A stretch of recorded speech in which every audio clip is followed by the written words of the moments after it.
ভাইজান ভাইজান আপনি তো রাতের বেলা এমনি চোখে কম দেন ভাইজান, সকালে প্র্যাকটিস করলে হয় না ভাই, তাহলে একটা জায়গায় দুইটা রাখবো ভাইজান, তাও একটু সকালে প্র্যাকটিসটা করেন ভাইজান।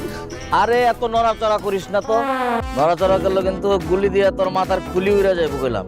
ভাইজান তাইলে আপেলটা একটু অন্য কোথাও রাখতে প্র্যাকটিসটা করেন না ভাইজান। আপনাদের বন্দুকের নলা দিকে তোমার হাত পা যেভাবে কাঁপতাছে ভাইজান, তো এগুলো আপেলটাকে আপনি আমার মাথা গুলি করে দিলেন ভাইজান। ওর মাথায় আপেল কেন? আর বলিস না, রাইফেলটা তেল দিয়ে ওয়াশ করলাম, ভাবলাম একটু পরীক্ষা করি। জানিস কোনো চ্যালেঞ্জ পাচ্ছিলাম না, ব্যাপারটা মজার না? ট্রাই করি না। না না না আবা আবা ভাইজান দেন, ভাইজানের গুলিতে মরে যাবো, তাও আপনার গুলিতে রাজি নেই আবা। আপনি তো গুলি করতেই পারেন, আপনি কি জীবনে গুলি করবেন আবা? আচ্ছা ভাই কিভাবে ধরো এভাবে? আবা